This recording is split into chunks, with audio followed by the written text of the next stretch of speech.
जो हमारी भाषा बुंदेलखंडी भोजपुरी, इसका हम विरोध नहीं करते, लेकिन अंग्रेजी का इस विधानसभा में प्रयोग करना ये न्यायोचित नहीं है। बड़े मुश्किल से अंग्रेजी यहाँ से हटाई गई थी और हमारी भाषा हिंदी घोषित की गई थी विधानसभा का। आप अंग्रेजी ला करके हिंदी को कमज़ोर करने का प्रयास हो रहा है, ये नहीं होना चाहिए। हिंदी को हटाने के लिए हम लोगों ने यातनाएं झेली हैं। दिल्ली तिहाड़ जेल में बंद रहे हैं, लखनऊ जेल में बंद रहे हैं, गोरखपुर के जेल में बंद रहे इस आंदोलन, इसलिए कि ये हिंदी अंग्रेजी यहाँ माध्यम न बने। और इसमें कितने लोग हैं, अगर अंग्रेजी करें तो उर्दू भी कर दीजिए। उर्दू क्यों नहीं करते? उर्दू भी तो भाषा है। उर्दू को नहीं करेंगे, अंग्रेजी करेंगे। अंग्रेजी का मैं व्यक्तिगत रूप से मेरा विरोध दर्ज कर लें, बहुमत है, आप पास कर लें। उसमें माननीय मुख्यमंत्री अध्यक्ष जी, उत्तर प्रदेश की विभिन्न बोलियों को, भोजपुरी, अवधी, ब्रज और बुंदेलखंडी को इस सदन में सम्मान मिल रहा है और हमारी सरकार तो इन सब के लिए एक एकेडमी का भी गठन, अलग अलग एकेडमी के गठन की कार्रवाई को भी आगे बढ़ा रही है।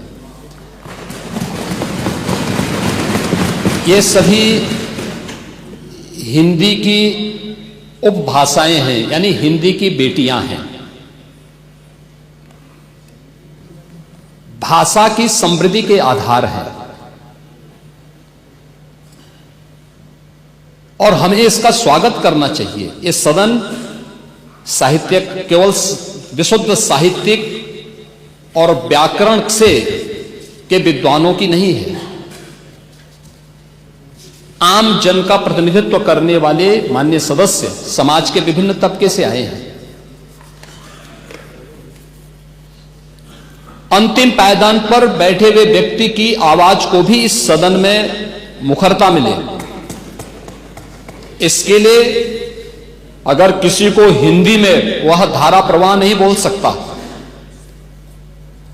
तो उसको भोजपुरी में भी अपनी बात को रखने का अधिकार मिलना चाहिए। अवधी में, ब्रज में या बुंदेलखंडी में उसको रखने का अधिकार मिलना चाहिए। ये कौन सी बात हो गई कि भोजपुरी में ना बोले, अवधी में ना बोले, इसका विरोध नहीं, विरोध अंग्रेजी का, बुंदेलखंडी में ना बोले और उर्दू क्या वकालत कर रहे हैं। ये बड़ी विचित्र बात है। आप मुझे बताइए, मैं इसीलिए कहता हूं कि आप समाजवादियों का चरित्र ही इतना दोहरा हो चुका है, इतना दोहरा हो चुका है कि अपने बच्चों को भेजेंगे इंग्लिश पब्लिक स्कूल में और दूसरों के बच्चों को बोलेंगे कि एक गांव के उस विद्यालय में पढ़े जहां संसाधन भी नहीं है। ये दोहरा आचरण और जाकी रही भावना जैसी प्रभु मूर्ति देखी तिन तैसी, यह तो आचरण आप लोगों का है। इसीलिए आपने कल भी भोजपुरी का विरोध किया, अवधी का विरोध किया, बुंदेलखंडी का विरोध किया और आप लोग अपने दैनिक जागरण में, दैनिक जीवन में इस प्रकार के आचरण के आदी हो चुके हैं।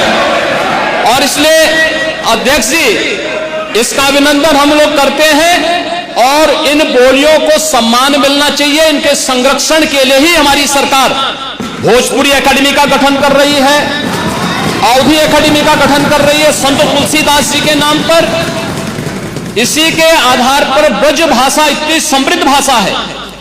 सूरदास जी ने अपनी सभी रचनाएं उसी भाषा में दी हैं। संत तुलसीदास जी ने अपनी कालजयी रचना रामचरितमानस, जो इस सदन में ही नहीं, उत्तर भारत के अंदर और भारत से प्रवासी हुए जितने भी ऐसे लोग हैं जो मॉरिशस में या दुनिया के फिजी में या दुनिया के किसी देश में गए, उनके संकट काल में रामचरितमानस ही तुलसीदास जी का अवधी भाषा में रचा गया रामचरितमानस ही उनका सहारा बना था। और आज जब उसको सम्मान मिल रहा है तो आप उसका विरोध कर रहे हैं। बड़ी विचित्र सी स्थिति है। आप हर अच्छे कार्य का समाज, आज के यही ढोंग है आप लोगों का, यही ढोंग है। हर अच्छे कार्य का आप विरोध करेंगे, हर अच्छे कार्य का आप विरोध करेंगे।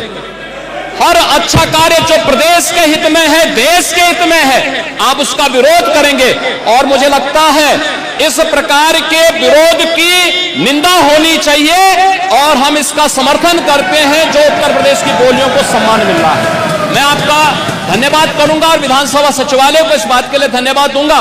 कल हम लोगों ने यहां पे इसका शुभारंभ किया, समाजवादी पार्टी ने उसका विरोध किया है और मुझे लगता है कि प्रोसीडिंग का हिस्सा होना चाहिए, इनको समाज के सामने एक्सपोज करना चाहिए। अपने बच्चों को ये लोग पढ़ाएंगे इंग्लिश स्कूलों में और दूसरे के बच्चे के लिए अगर वो सुविधा सरकार देना चाहते हो, कहते नहीं उर्दू पढ़ाओ इसको, यानी उसको मौलवी बनाना चाहते हैं, कठपुल्ला पर की ओर देश को ले जाना चाहते हैं। ये नहीं चल सकता है। उर्दू भी इस प्रदेश की बोली है, तो उर्दू में क्यों नहीं यहाँ विधानसभा में किया जाए? उर्दू भी उत्तर प्रदेश में बड़ी संख्या में बोली जाती है, तो उर्दू को मेरा केवल विरोध अंग्रेजी का, क्योंकि अंग्रेजी से अंग्रेजी कौन गांव में जानता है? यहाँ बोला जाएगा तो अंग्रेजी में कौन समझेगा? कितने लोग हैं? इसलिए इस विधानसभा को कुलीन तंत्र की विधानसभा न बनाइए, यही मेरा आग्रह।